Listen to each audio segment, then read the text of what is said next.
ॐ कृष्णाय वासुदेवाय हरये परमात्मने प्रणतः क्लेशनाशाय गोविंदाय नमो नमः। आप सभी को जय माता दी।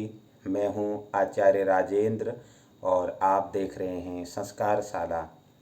आने वाले 19 अगस्त को जन्माष्टमी का पुनीत पावन पर्व मनाया जाएगा, तो आप सभी को जन्माष्टमी की हार्दिक मंगल शुभकामनाएं। कहीं यह पर्व 18 तारीख को मनाया जा रहा है तो कहीं यह पर्व 19 तारीख को मनाया जा रहा है।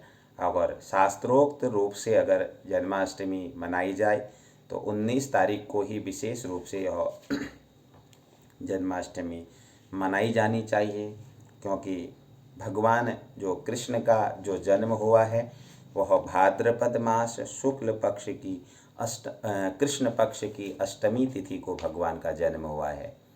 भगवान का जन्म भाद्रपद मास कृष्ण पक्ष की अष्टमी तिथि को भगवान का जन्म हुआ है। और पंचांग के मतानुसार इस बार जो अष्टमी है यह 19 तारीख को यह अष्टमी यहाँ पर 19 तारीख को यह अष्टमी यहाँ पर है। 18 तारीख को अष्टमी का प्रवेश रात्रिकाल 9:21 पर यहाँ पर हो रहा है। 9:21 के बाद यहाँ पर अष्टमी का प्रवेश यहाँ पे हो रहा है। और 19 तारीख को जो यह अष्टमी है यह रात के 11 बजे तक अष्टमी यहाँ पर विराजमान रहेगी। तो 19 तारीख को उदय व्यापनी तिथि में भी अष्टमी विराजमान है और चंद्र व्यापनी तिथि में भी अष्टमी विराजमान है। उदय व्यापनी का अर्थ होता है जिस समय सूर्योदय होता है वह उदय व्यापनी तिथि कहलाती है। तो उदय व्यापनी यानी सूर्योदय कालीन समय में भी यहाँ पर अष्टमी तिथि है और चंद्रोदय के समय में भी यहाँ पर अष्टमी तिथि है। और प्रायः ही यह देखा गया है कि जो सूर्योदय के समय में जो तिथि होती है उस तिथि का मान पूरे दिन माना जाता है। अभी कुछ समय पहले ही रक्षाबंधन भी आपने देखा था, उसमें भी लोगों ने यही कहा था कि सूर्योदय के समय में जो तिथि होती है उसका दिन मान पूरे दिन माना जाता है और चंद्रोदय के समय में जो तिथि होती है उसका मान भी पूरे रात माना जाता है।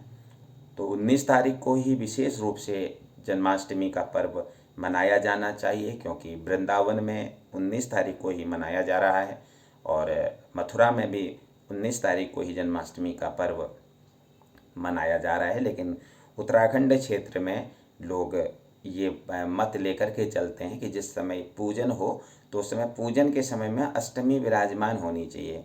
तो रात्रि के 12 बजे के समय में वहाँ पर भगवान का पूजन करते हैं और उस समय अष्टमी विराजमान होनी चाहिए। तो 18 तारीख को 9:21 के बाद अष्टमी का प्रवेश पंचांग दिखा रहे हैं। ये उत्तराखंड से एक तारा पंचांग प्रकाशित होता है, इसी पे दिया गया है।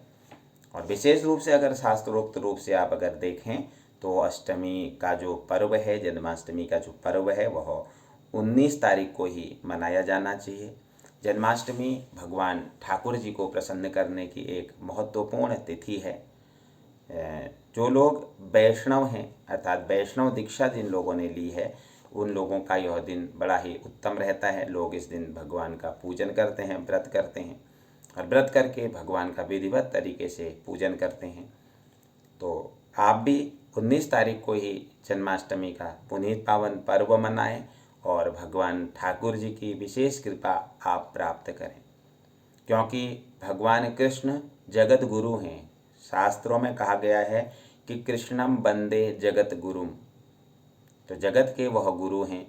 तो जगत गुरु भगवान कृष्ण का प्राकट्य भाद्रपद मास कृष्ण पक्ष के अष्टमी को ही हुआ है। तो आप सभी को भगवान के इस प्राकट्य दिवस की हार्दिक मंगल शुभकामनाएं। आप भी प्रसन्न रहें, आनंदित रहें और भगवान की विशेष कृपा प्राप्त करने के लिए जन्माष्टमी का यह पुनीत पावन पर्व मनाएं।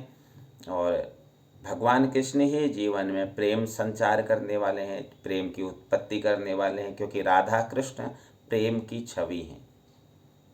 भगवान राधा और कृष्ण को प्रेम की मूर्ति कहा गया है, इसलिए राधा कृष्ण प्रेम की प्रतीकाष्ठा हैं। और आपके जीवन में प्रेम संचार हो, आपके जीवन में प्रेम की वृद्धि हो और दिन प्रतिदिन आप उन्नति करें, इसीलिए यह जन्माष्टमी का पर्व मनाया जाता है। आप सभी को जन्माष्टमी की हार्दिक शुभकामनाएं। सर्वे भवन्तु सुखिनः, सर्वे सन्तु निरामया, सर्वे भद्राणि पश्यन्तु, माँ कश्चित् दुःख भाग् भवेत्। जय माता दी।